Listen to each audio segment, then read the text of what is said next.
I guess now I know why Mom didn't like me playing with the music box.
Mom said the basement was off limits, unless I wanted another tetanus shot.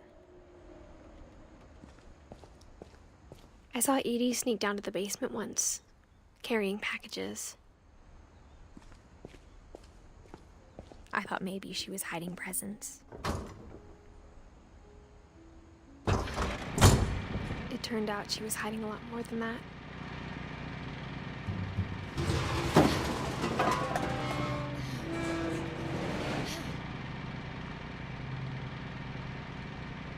I remember asking Mom once about where Walter had gone. She said after Barbara died, he got as far away as he could.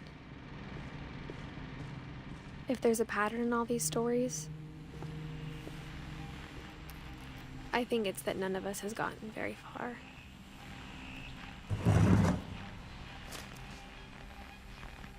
Goodbye, everyone. I can't believe I've been down here for 30 years. On that first day, after the shaking started, I didn't think I'd survive a week.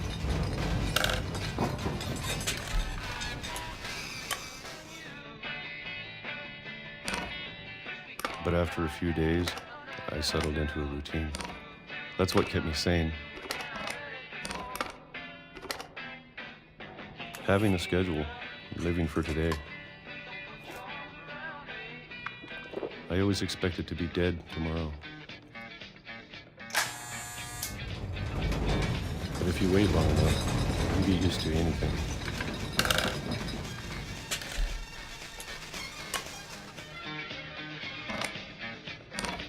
Even a monster on the other side of the door starts to feel normal. Almost friendly.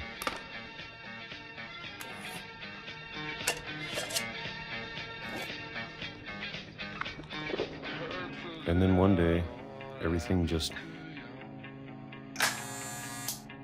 stopped. Whatever that thing was, it was gone. Maybe it got tired of waiting. Or maybe I just got tired of being afraid.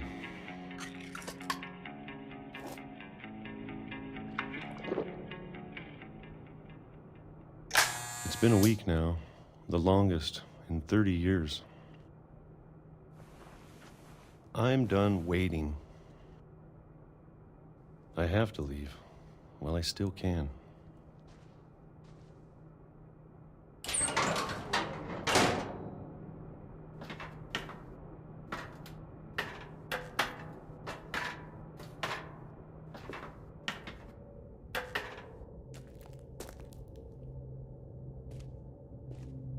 I know it's out there somewhere. Whatever killed Barbara and Molly and Calvin. Maybe this is all a mistake. But I need to stop living the same day, even if it kills me.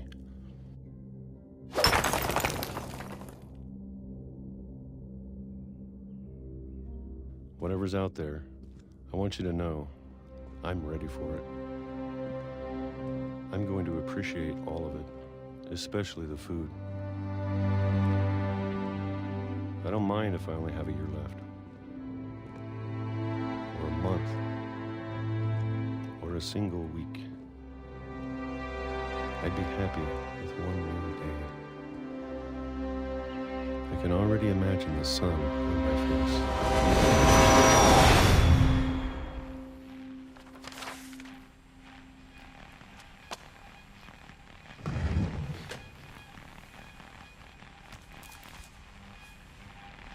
Walter died when I was 6.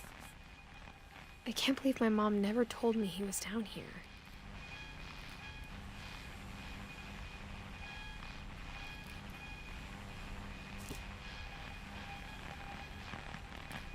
I'm sure my mom was trying to protect me.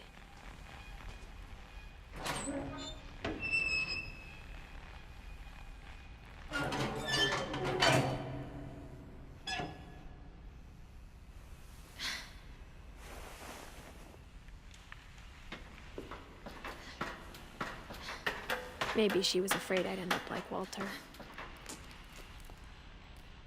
But if she never told me about an uncle under the house, I can only imagine what else she was hiding. I don't want to make the same mistakes she made, trying to bury something that's still alive.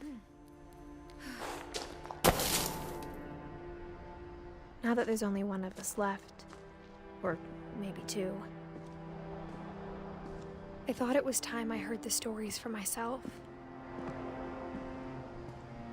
and found out what happened to everyone else. But now I'm worried the stories themselves might be the problem. Maybe we believed so much in a family curse, we made it real.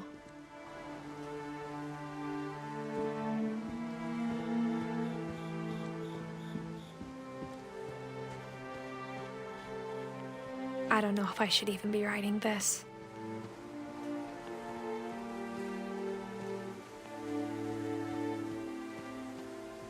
Maybe it'd be better if all this just died with me.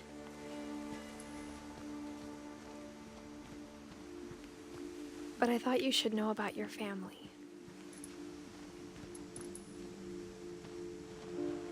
And the history you're a part of. Though to be honest, I feel as lost as you probably do right now.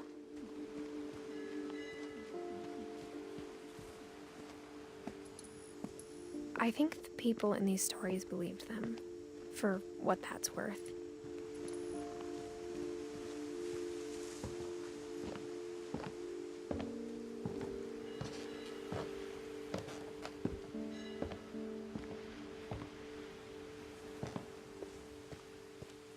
And when you look at the house, that history of imagination and stubbornness and madness, any of it seems possible.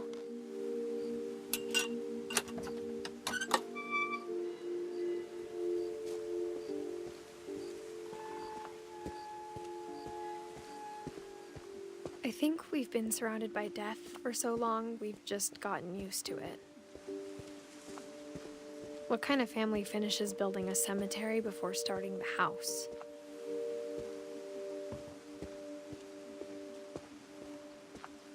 It's embarrassing for me to admit this, but the pet cemetery made me more uncomfortable than the human one.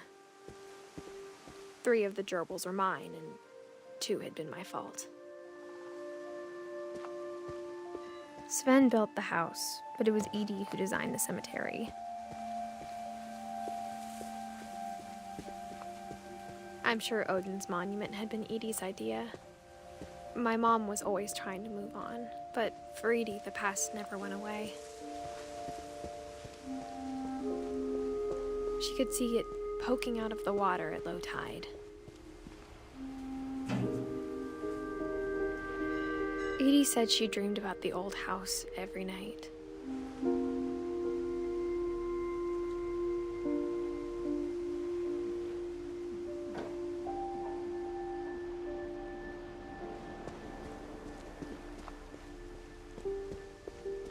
Edie's side was always easier for me to understand.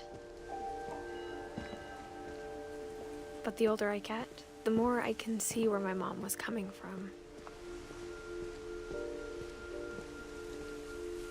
She lost 2 of her brothers, just like I did.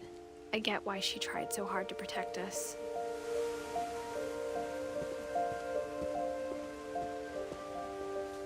There's so many things I wish I could ask my mom now. Part of me thinks this is what she wanted all along.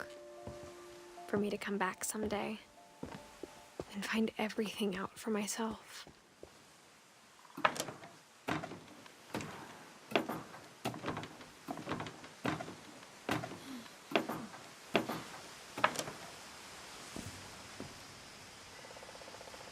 But looking back on it now,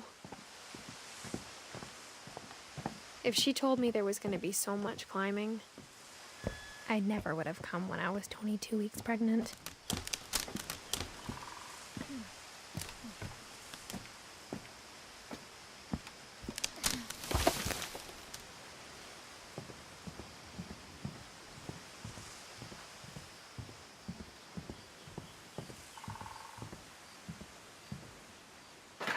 I never met Grandpa Sam, but I think he and my mom had a lot in common.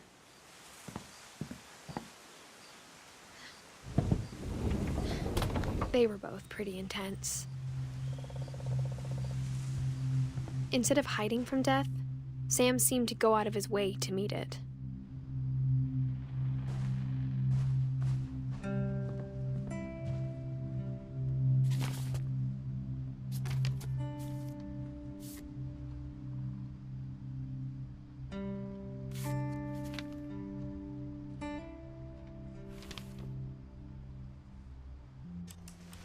Dawn, I promise, you'll never forget this weekend.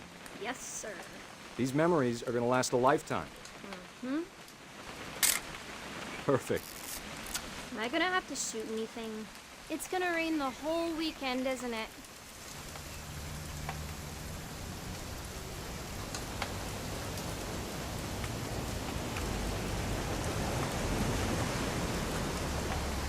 I will never forget this weekend, Dad. Okay, got it.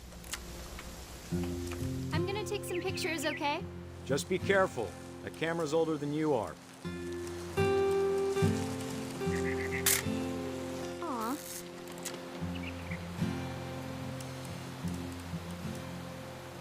You're right, Dad. It's starting to clear up. Still freezing, though.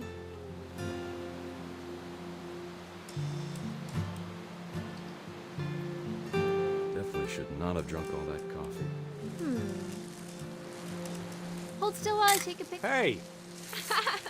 That's a keeper. I'm just saying, I'm not always gonna be here, Dawn. You'll need to remember this stuff, if you want to survive. I'll be fine, Dad. You know who else thought he was gonna be fine? Some guy who died. Dawn, Dad! Good eyes, Dawn.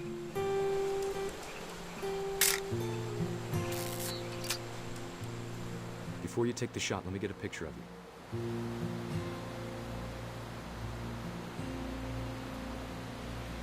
Dad, I...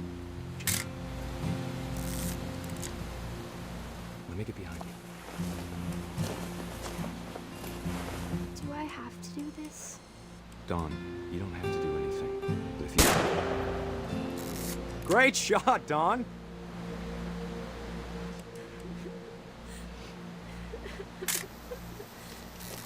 I'm proud of you, Dawn. Always remember that, okay? Dad, it's twitching. I think That's it's totally some- normal, Dawn. Just focus on the camera. Try not to think about... Dad!